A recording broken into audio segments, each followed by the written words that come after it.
When you hire my service after doing it yourself, you're going to invite me to your wedding. That's Basically what's going to happen. Tell us a little bit about you and what you do. And of course, I know I've worked with you and getting some leads and stuff, but tell us who you are, where you're from, and what you do first. Yeah, no, absolutely. Yeah. So my name's Nicholas Nick. That is my full name, first and last. A lot of people think it's like a pseudonym or like a Facebook name. Not the case. I am very Greek. So that's where that came from.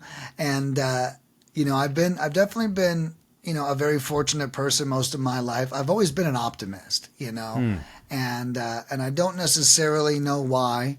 The home I came from wasn't necessarily filled with optimists at the time, and so it's really been, I've had such a cool journey, and one thing I learned at a young age was that I kept perceiving everything negatively.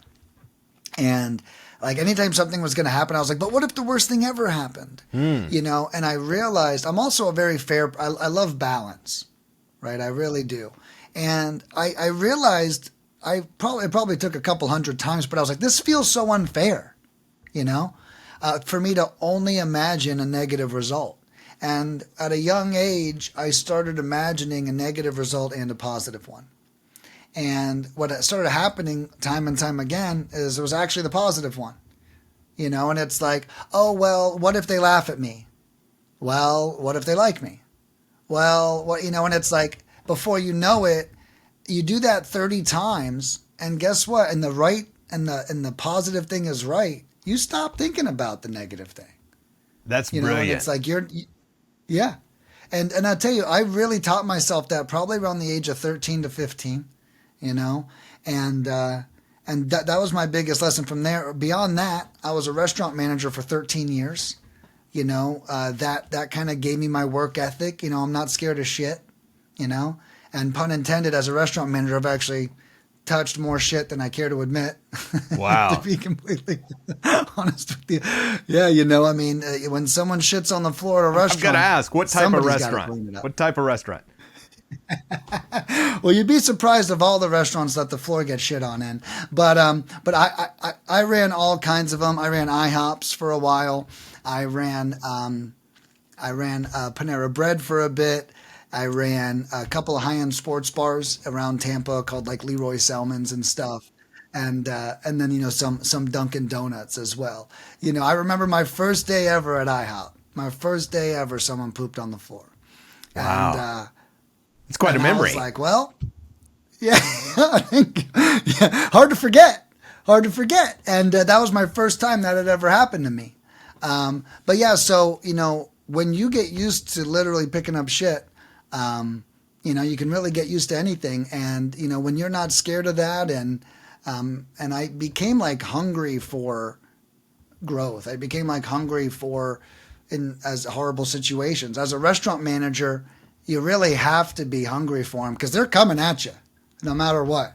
You might as well flip it on its head and say, come and get some, and that was kind of my mindset, running through the restaurant years. Yeah. Wow. It was cool. How many years was you in that industry?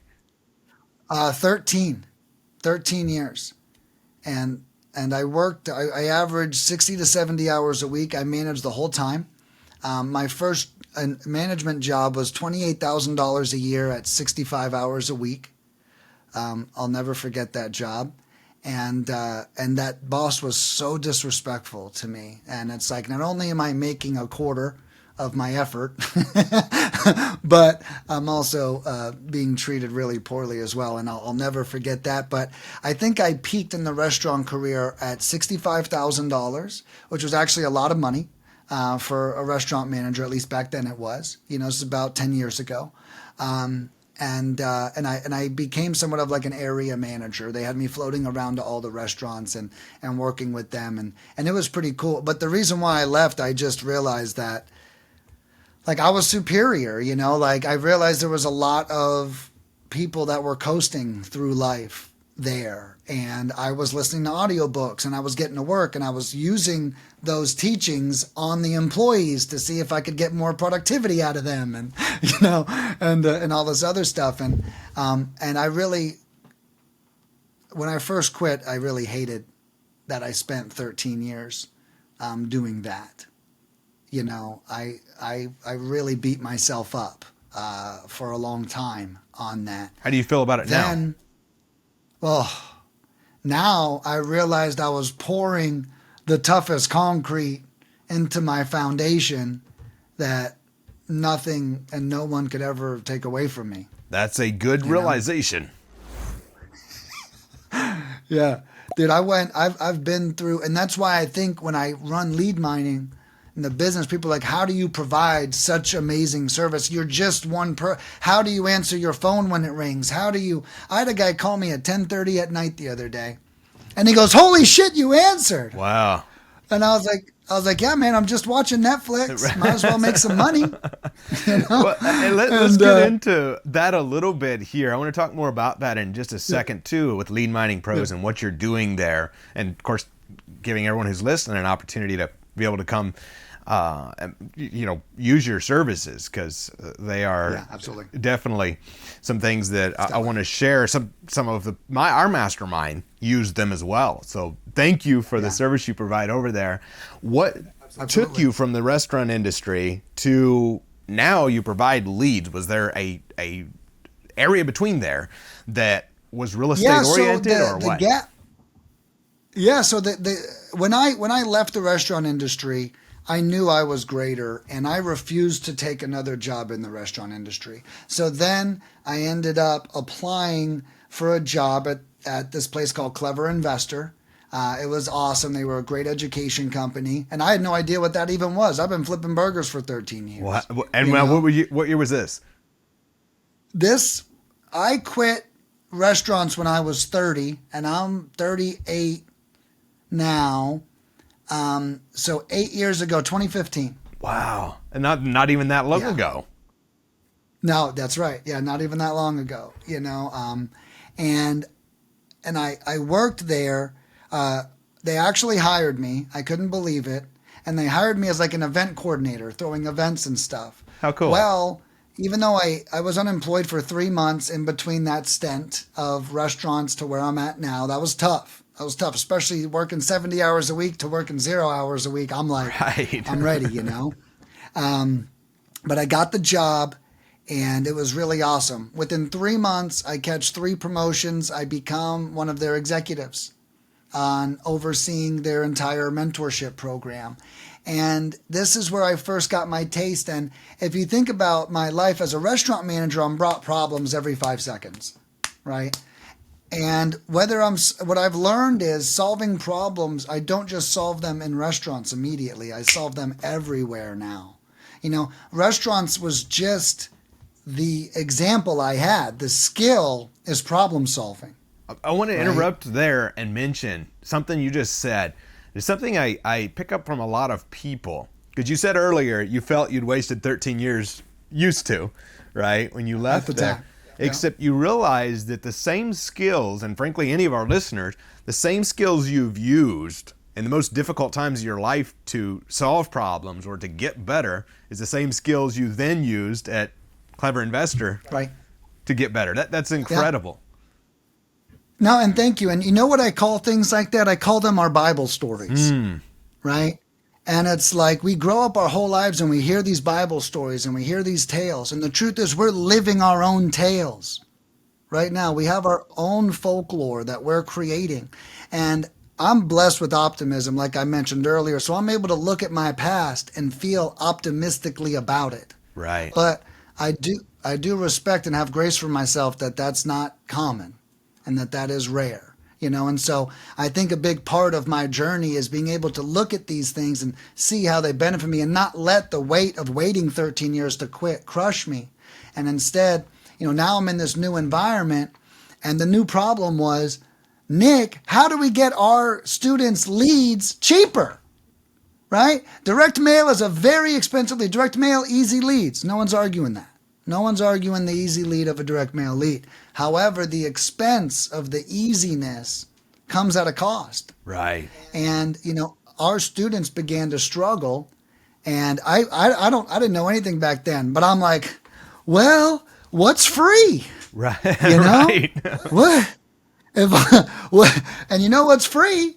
We already pay Verizon $75 a month, for cell phone service. So I implemented a hand dialing strategy where all students just get the list, get it skip traced, and dial by hand. If you don't have the money to do direct mail, dial by hand.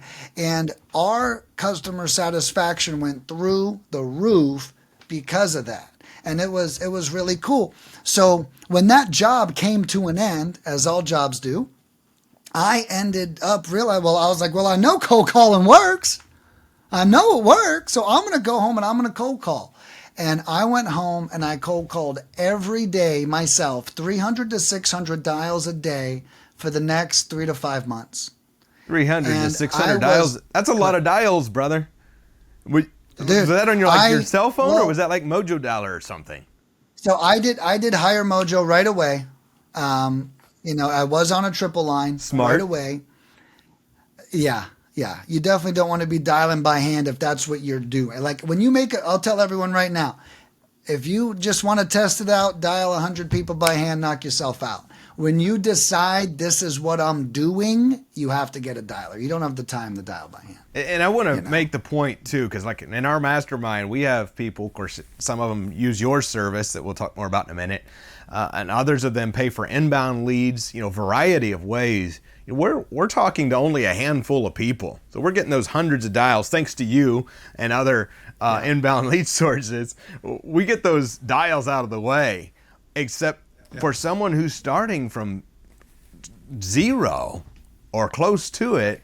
There is a strategy that can turn you a check so that you can hire those sources. That's a very important note. Yeah. And I love what you just shared there. Yeah, no, absolutely. And the best clients we have are ones that cold called themselves. They love us. They're like, how'd you get 2 leads and 500 dials? They're like, I've called thousands of people and 2 leads on 500 dials. That's average, to be honest with you, for us. But, that's also the difference of having a business versus being an individual contributor. And I want to clarify too, for anyone listening, when, I talk about, like in our mastermind, dialing for sale by owners, those are already people who said, hey, I have a house for sale. When you're dialing people who you bought on a list that whatever, they just happen to own a house. So only a piece of them are for even thinking about they selling. Own a home they don't live in. That's what I prefer to cold call. Own the home they don't live in. You're getting, how many percent of those people, if you dial 500, are you getting on the phone? Right now our contact rate is through the roof, and we're averaging company-wide right now 10.9% contact rate, which means that's high. About 11 people are picking up on 100 dials, and that's a lot of conversations on 100 dials. So 500 dials, you're getting almost 55 people to answer the phone, and out of 55 people, how many may have likely even a house for sale? Before we even talk about motivated. Right. Yeah. So I will say it does depend on the caller. I can't even tell you guys. This is what I was saying earlier about the individual contributor versus a team. When I've got 9 cold callers and we've now been open for 6 years, I get to see what's happened over 30 employees over 6 years and compare that to my current 9 cold callers. And one thing it allows us to do is have a much higher standard. So I'll break down some real nerdy numbers for you real quick. Okay. Awesome. I'm ready. Yeah. And I know my numbers. I'm very meticulous. I'm a big math nerd. Okay. So my team right now is averaging 1 lead in every 189 dials that they are executing, which is huge. Okay. Now, if you figure the math we just did, what did we say about 11%? That might be 18 conversations. Okay. So let's do some nerdier math. Maybe that's 6%, 7% of people that we're talking to are actually interested in selling, And the beauty of the cold call lead is we can catch their hesitation, right? And why I like cold calling, if I just speak on that briefly, is direct mail reminds me of a slot machine, right? You go in, you pull the lever, hey, okay, all right, the leads come out, right? But it's not a very scaled approach.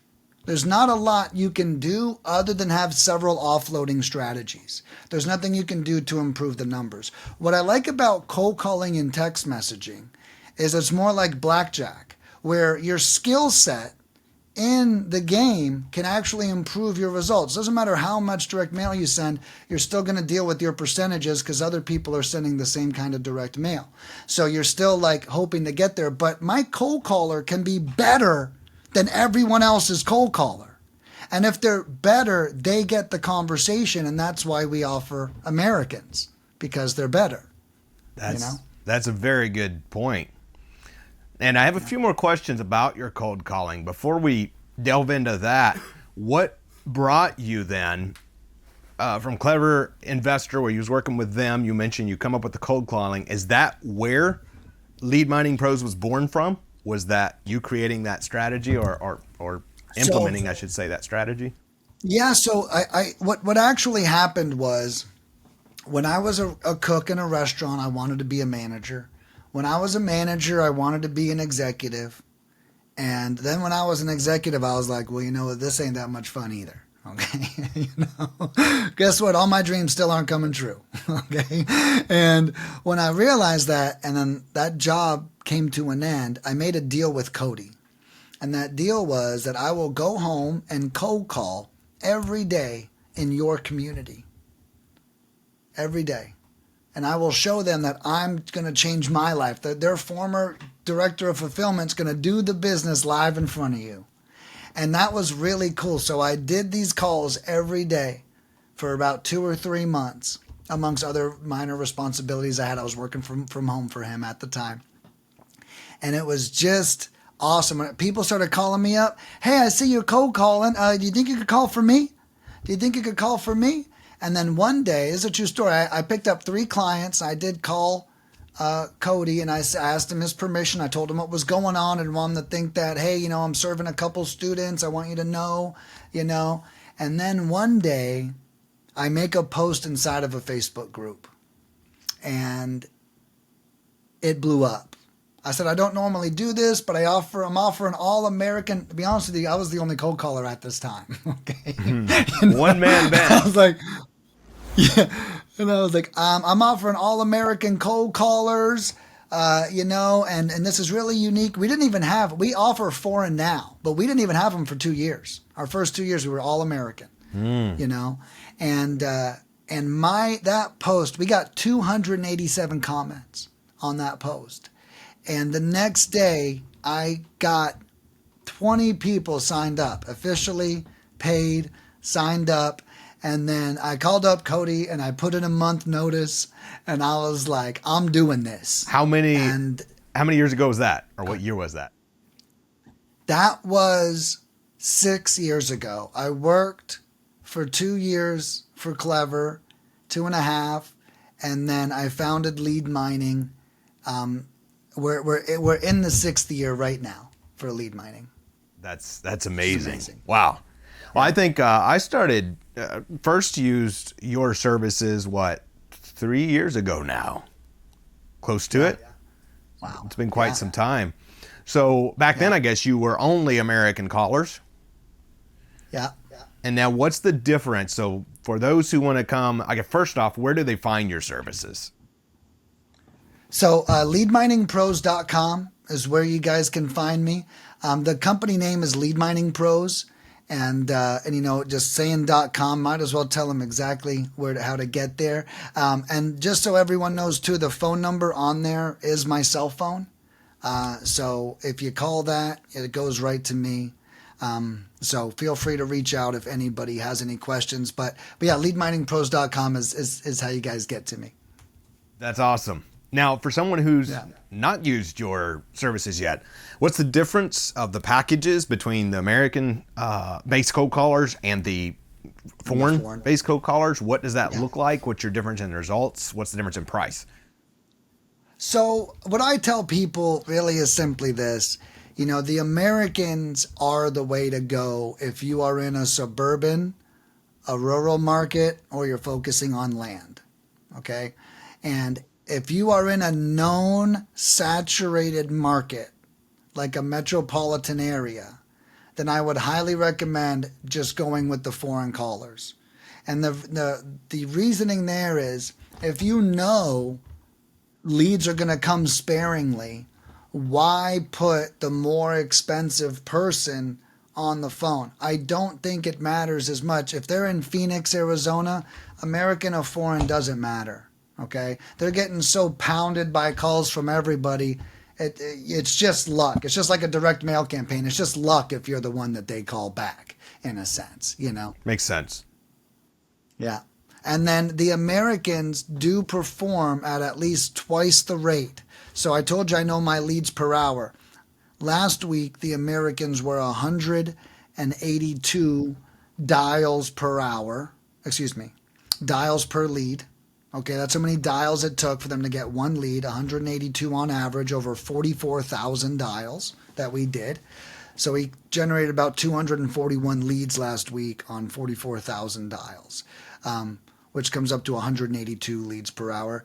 And the foreign team was about 400 dials per lead. Twice as many dials. And so that's right. Yeah, and a little over. It's actually about 2.2 to 2.8, And the Americans are exactly twice the price. So the way I look at it is, at twice the price, you're better off, unless you're in the metro, unless you're in the metro area, then I'm all in on the foreign with you. That's interesting. And what do you qualify as a lead? A lead for us is anyone who considers selling. I think that this is something that, I try to tell people, and this is a great lesson for everyone.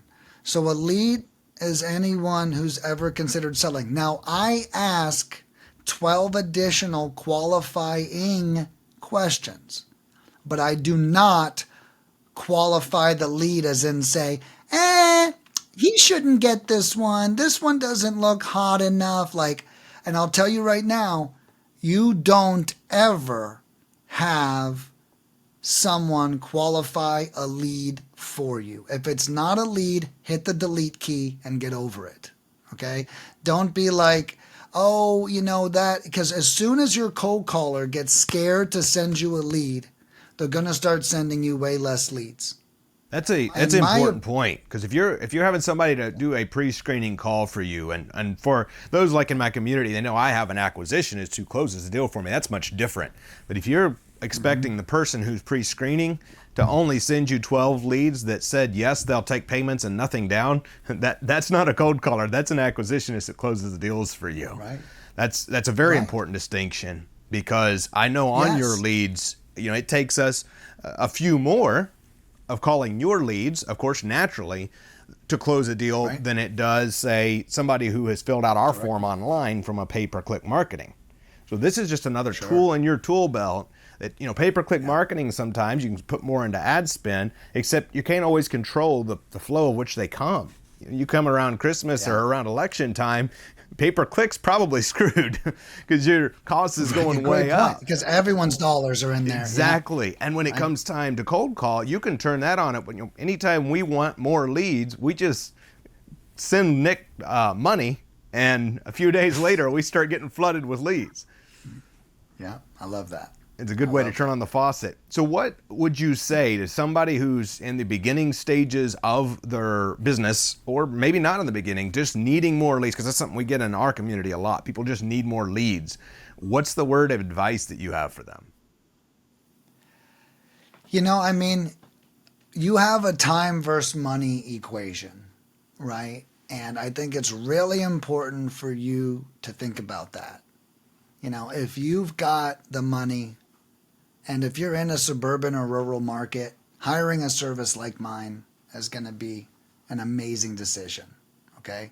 If you think you're in a saturated market and you don't have the money, then I would definitely get very familiar, do the legwork, and start getting some personal experience. And the coolest thing about cold calling is make 50 calls and you're like, all right, I'm getting pretty comfortable. I'm getting pretty comfortable talking about real estate. And so if you're new, I strongly suggest just going. It's tough. I'm going to say this a lot easier than it is to do. That phone's going to look like it weighs 1,000 pounds. I was going to say, after 50 but, calls, they're hiring you regardless of what you say. Yeah, that's tough. It's tough. I will say I didn't have someone cuss at me for what felt like a month.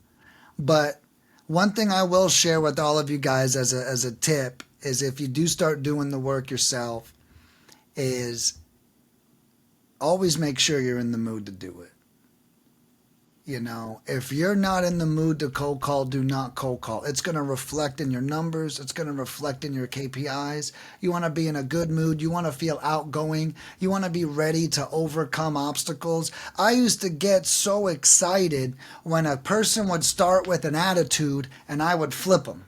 Right. Oh, that's the game. That's fun. Right. You know, it was such a blast. And you know what I learned is some people push on you as a test. They're not being disrespectful. They're like, are you cool to hang with me? Can you take my first market I ever cold called, true story, was New York City. Oh my goodness. Why the torture yourself, brother? My goodness. Well, my partner, and even worse, my partner had all these leads, and they were from what's called a shock and awe campaign, which was a letter that looked like they were getting sued or something, and then it gets them to call in. So I'm literally calling the angriest people in the angriest city. Okay. And I got good at it. But, you know, that's a part of the thing about doing it yourself, is you get a little hardened, you get a little appreciative. You know, when you hire my service after doing it yourself, you know, you're gonna invite me to your wedding. That's basically what's gonna happen. So is it a requirement you don't allow people to sign up till they've made at least 50 cold calls, or what? Yeah, it should be. I can tell you, they're so happy. I can totally tell when someone called their own leads before they hired us. Then I have other people. I had a woman get 7 leads on a $200 investment and call me and complain, you know, and I was like, I wish you knew what Sally's campaign looked like yesterday. You know, it's like people would die. And that's the woman who's got to go make, 50 cold calls and stuff. And, but I've gotten much better to, even on my side. I have a great onboarding process that explains the whole process to people, what to expect. How many leads is a lot of leads, because I've learned that, if you don't tell people, then, they see 7 and they were like, well, should I have gotten 20? Right. Well, and I think they don't get part of it is interesting, and you are doing a great job of explaining, is what qualifies as a lead, because that's huge. Because I've had people come in and believe that a lead, because I talk about pre-screened leads, as in yes to terms, no to terms, level of call. So we have this whole system, whereas if they're cold calling campaign, that's a whole different style of lead versus pay-per-click versus. So knowing that expectation up front is vital. And I love, again, that this is another tool that they can put in the tool belt.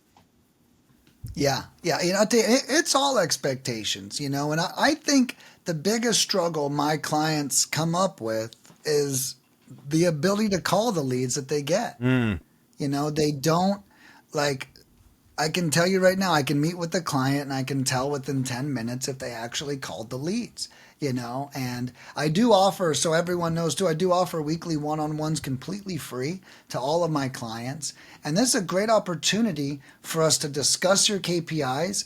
If you have a bunch of leads, I work with you on your acquisition systems, so I make sure that if they're like, I'm just giving cash offers, I say, well, you need to be incorporating creative financing. Right. And novations, like it's like, if you're just a one-trick pony, you're going to close deals that much less often. If you have 3 tricks, you're going to close 3 times more often as you learn the strategies. That's such an excellent point, because I have wholesalers or various people come into our community that Leo and I have, where we have them often that do get leads by the dozens or the hundreds and have one type of offer: quick cash, wholesale the deal. And when you can add those strategies, like of course we do, it's 75-80% of our business is creative. You can add these other strategies, your close rate goes up, your profit per deal, from my experience, everything goes up. Yeah. That's another huge aspect and value that you offer. So that's incredible. Yeah, and as a consumer too, they want options. Absolutely. You know, I remember this is a great trick people use on kids, and I was a part of a kid's life for a couple years, like from 3 to 5, which was really cool. And one thing the mother taught me was don't tell him what to do. Don't say go brush your teeth. You want to say, hey, do you want to clean your room or brush your teeth? You know. Now, no, well, I guess I'll clean my room. Okay, great. Well, we still got to win here, you know. And I think that sellers are a lot like that, you know. If you walk up to them as a one-trick pony and they don't feel like they have options, I think you also increase your probability of losing or disappointing that lead as well. Absolutely. That's awesome. Well, I appreciate you so much for joining us today. You continue thank you, man. to value, the few times that we've met has just been a pleasure. And I was excited when you had reached out that you had time, or I guess we'd reached out to you. When you responded, you'd be able to take the time to be with us. I'd love to. Thank you for being with us. Any final words of wisdom for our listeners today, Nick? You know, I would just say while we're on topic, have a process for your leads. Respect that process. Call every lead within 30 minutes of it coming in. Call every lead no matter what the notes say. Have a great attitude about that lead. And then have a solution no matter what direction that lead's going. If they say fuck off, we got a fuck off solution. If they say I want to sell solution. You know, and I think a lot of people look over that. And when you create that system, respect it. Don't deviate from it. Keep doing what is working and stop doing what isn't working. And that was really sage advice in about 30 seconds. You guys might want to go back, but it's really important. Definitely want to re-listen to that because that was important. The speed of which you call a lead is going to determine your close rate. And the speed in which you stop doing what's not working and you pour more gas on the fire that is working is going to transform at what level your business grows. Absolutely. That's powerful. Absolutely. Yeah. Thank you, brother. No, man. Yeah, thank you, Andrew. I really appreciate you having me. Thanks so much for watching. And if you like that video, hit the like and subscribe button so you don't miss any more. Comment below what you got out of it. It'll help with the algorithm so we can continue to spread incredible information to awesome entrepreneurs just like you and spread the message. Thanks for all the support.